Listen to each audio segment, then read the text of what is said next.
What's up guys? So good evening. Karon kay mag walkthrough ko sa akong HTML ug CSS nga akong gibuhat. So let's start. Open sa nato to ang CSS nga nabuhat.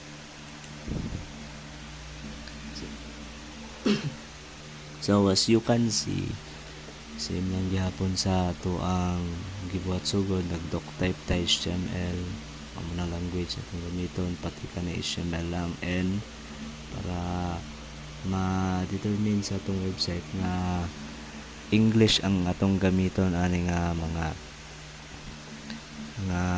language. And diri head nato gamit ta ning style para sa CSS, makonect na to, tapos kani as you can see title morning mugawas dito sa ato ang website sa taas. I-try na to siya og open into reveal in file explorer.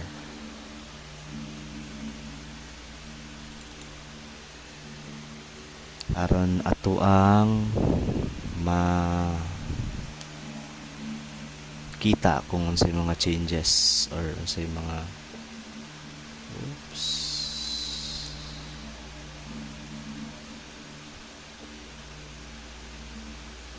So mao niya nga ato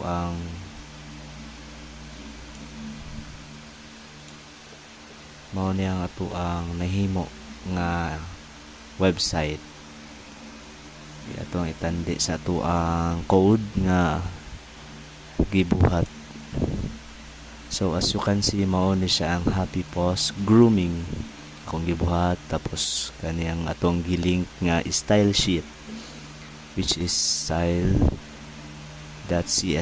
Tapos diri ang body, diri na magawas ning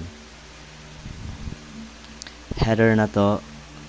Naghimo ta og division, class, container header content para ni diri na atong gibuhat, which is tara Happy Post Grooming, mao ni siya.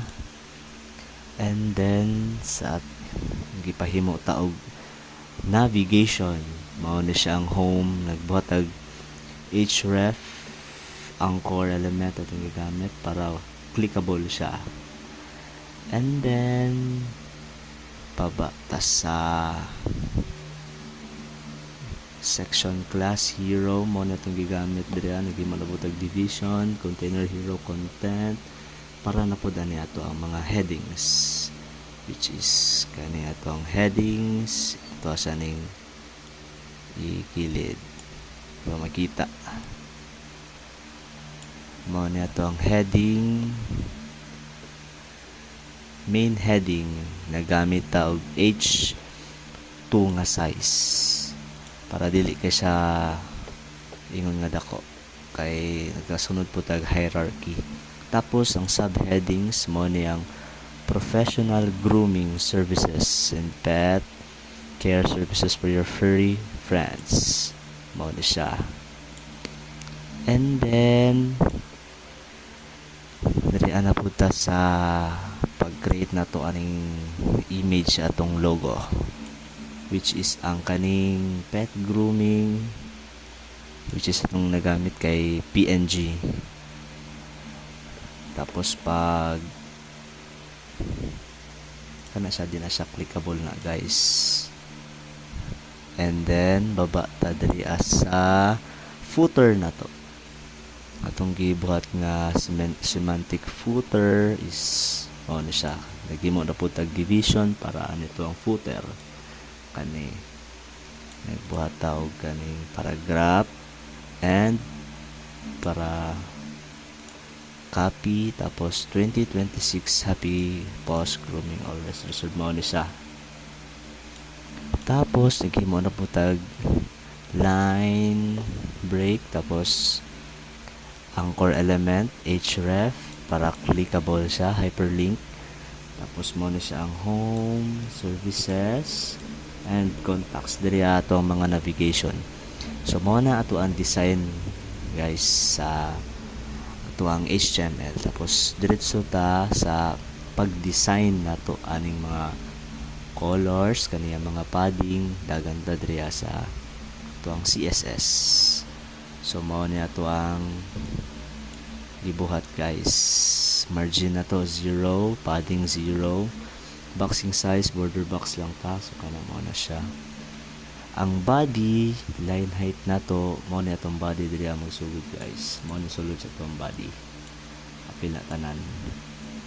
And then atong mga color palette nga gipanggamit is nag-inquire lang gyapon ta sa internet para makakuha tayo ideas.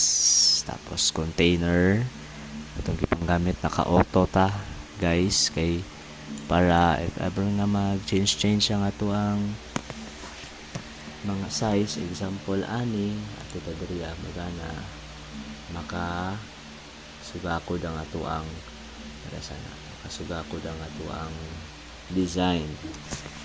And then sa header atong gigamit is kani nga color palette blue. Itong gigamit ng color palette karon guys is blue, white lang jud og pink nag para distinguish ang atong design. And then tapos header content ng atong naka-flex ta. Importante nang naka-flex ta guys kay masama sa kandingon parehas ani magkuan ta adjust ta wide ang ato ang design. And then sa logo nato guys ang atong gigamit dira background color, header navigation ito naka-flex gihapon. Then sa text decoration and ana header navigation pod UL. So mao ni atong mga gipanggamit nga mga para sa itong design guys. Sa color palettes na to guys nakikita na to nga mura dito itong gigamit, nagtuyok lang sa blue, white, dark blue, sky blue, and ang background color ito guys hero image para na sa tuwang gigamit nga logo guys. Tara footer na to mao na ni diri ana tara kana mga footer na. Tapos tara margin mga 20px mo ng mga sizes na itong gamit. Tapos sa footer navigation sa hover so guys bali ang ato ang kabantay mo sa cursor guys maglahi sa iyang color na mo na siya apil na dira sa tuang CSS design. So tara kana lang guys ang atong sa CSS. And sa atong gigamit nga picture guys is tara wait lang to guys, ito lang ibalik kamay ipakita na ko sa inyo ang file. So mo na itong file guys. So tara mo na yung image separate siya tapos ang atong CSS naka so try ta og change og kuan guys happy paws, try na to change happy pets grooming. So mo na akong i-change guys. Wala. Happy pets mo na yung mag-change guys. Tara so ibalik lang gyapon nato guys kay para sa tuwang design.